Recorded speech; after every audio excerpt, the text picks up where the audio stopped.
వదిలేశాడు. చంద్రబాబు నాయుడు మైనారిటీలకు నష్టం జరిగితే ఎట్టి పరిస్థితుల్లోనూ అంగీకరించాలని ఆ రోజు ఎన్నికలప్పుడు చెప్పాడు. ఒక అడుగు ముందుకేసి మా గుంటూరు జిల్లా ఎంపీ అయితే మైనారిటీలకు అన్యాయం జరిగితే నేను రాజీనామా చేస్తానని చెప్పాడు. ఇప్పుడు మొత్తం వారందరినీ ద్రోహం చేసేసారు మైనారిటీలు.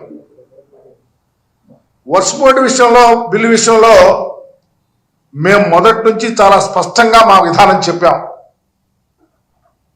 రాజ్యాంగ వ్యతిరేకంగా ఉండే ఈ బిల్లును పూర్తిగా వ్యతిరేకిస్తున్నామని చెప్పి మా అధ్యక్షుడు పలుమార్లు చెప్పారు. ఆ మేరకు లోక్సభలో వ్యతిరేకంగా ఓటేశాం, నిన్న రాజ్యసభలో ఓటేశాం. దీంతో రాష్ట్రంలో ఉన్న మైనారిటీలంతా టీడీపీ చేసిన ద్రోహాన్ని చర్చించుకుంటున్నారు.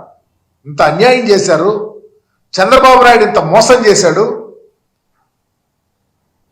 వడదాటిన దాకా ఓడమల్లన్న, ఓడదాటిన తర్వాత బోడిమల్లన్న అనే విధంగా మమ్మల్ని మోసం చేశారని నిలదీస్తుంటే దీన్ని తప్పించుకోవటానికి చంద్రబాబు ఏం చేశాడు? యథావిధి యథారాజా తథా ప్రజ అనే విధంగా డైవర్షన్ పాలిటిక్స్ మొదలైశాడు. దాంతో వైఎస్ఆర్ కాంగ్రెస్ పార్టీ రాజ్యసభలో విప్పు జారీ చేయలేదని, బిల్లు అనుకూలంగా ఓటు వేసిందని నకిలీ వార్తలు సోషల్ మీడియాలో తిప్పుతా ఉన్నాడు. టీడీపీ అనుకూల జర్నలిస్టులు, అనుకూల మీడియా తమ తమ సంస్థల్లో సోషల్ మీడియాలో అకౌంట్లలో తమ తమ మీడియా సంస్థల్లో ఈ ఫేక్ న్యూస్ నడుపుతా ఉన్నారు. ఒకసారి వైఎస్ఆర్ కాంగ్రెస్ పార్టీ విప్పు జారీ ఎలా చేసిందో మీకు చూపిస్తాం.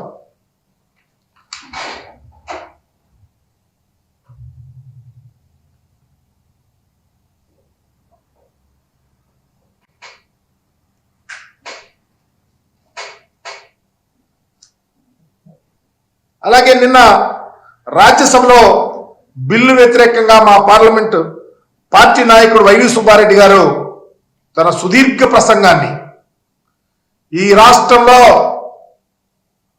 మైనారిటీలకు వైఎస్ఆర్ కాంగ్రెస్ పార్టీ అండగా ఉంటుంది, వర్క్స్ బోర్డ్ బిల్లు విషయంలో రాజ్యాంగానికి వ్యతిరేకంగా ప్రవేశపెట్టిన బిల్లుకు మేము వ్యతిరేకిస్తున్నాం అని సుదీర్ఘంగా ఆయన మాట్లాడిన మాటలను ప్రస్ఫుటంగా అర్థం చేసుకోవాలా.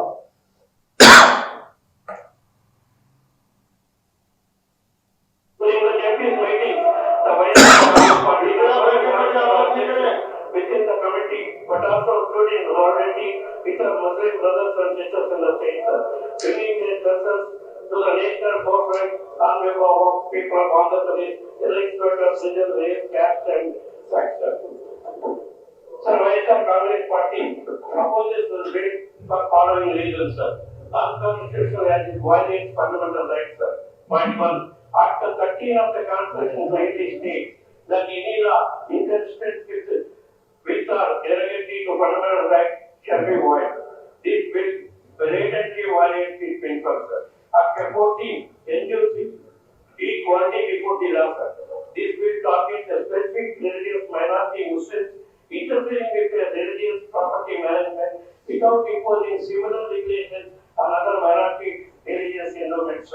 Article 25 guarantees the right to freely profess, practice and propagate religion by interfering with the management of religious properties historically respected by the Muslim community. This bill infringes upon the rights.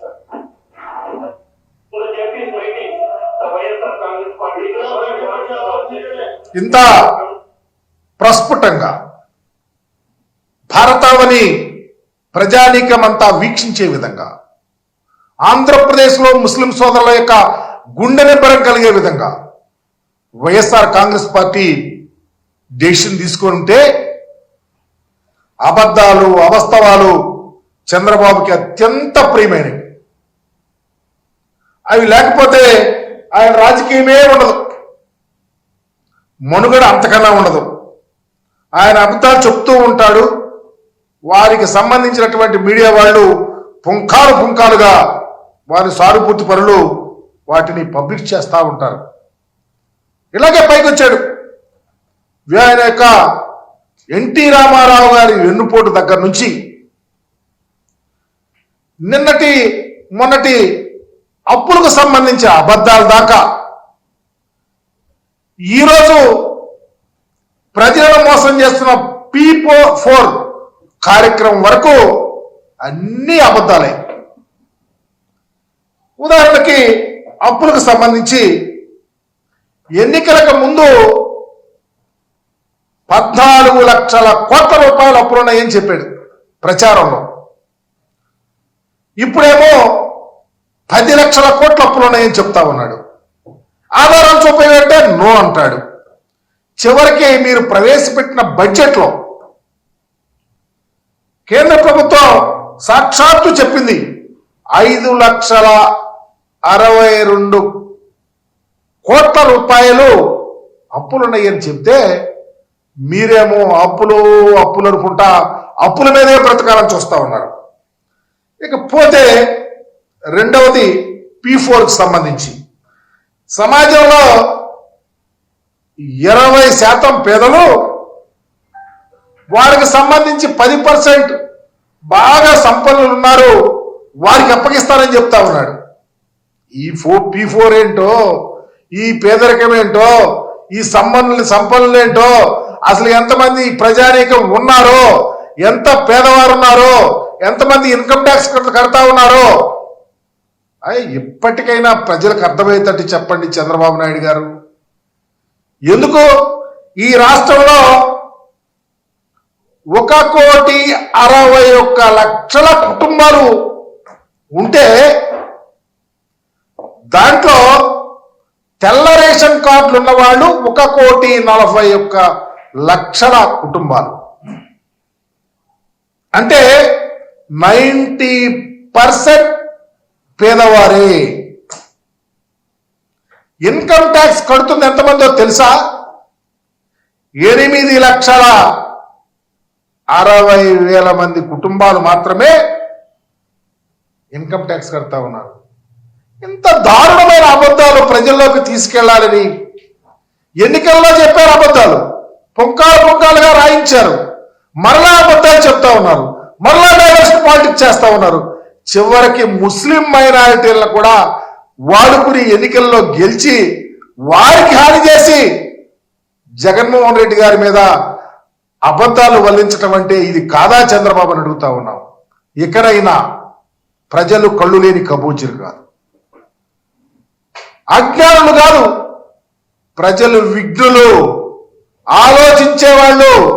రాష్ట్రం యావత్తు ముస్లిం లోకం ఉడికిపోతా ఉంది నువ్వు చేసిన మోసాలకి. అందుకనే వక్ఫ్ board విషయంలో ఈ అబద్ధాలు చెప్తా ఉన్నాడు, నకిలీ వార్తలు అబద్ధాలు రాయిస్తా ఉన్నాడు.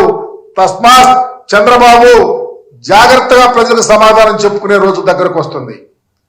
మీరు జగన్మోహన్ రెడ్డి గారి మీద మరకలేస్తాకి చూస్తా ఉన్నారే, సచ్చీలుడుగా కడిగిన ముత్యంలాగా బయటకు వస్తాకి జగన్మోహన్ రెడ్డి గారు సిద్ధంగా ఉన్నాడు. వర్క్ ఫోర్స్ విషయంలో, ఈ బిల్లు విషయంలో మీరు చేసిన తప్పిదం ప్రజలకు తెలుసు. జగన్మోహన్ రెడ్డి గారు తీసుకున్న సాహసోపేతమైన గొప్ప నిర్ణయం ప్రజలకు తెలుసని మీడియా ద్వారా మీకు విన్నవిస్తా ఉన్నాను.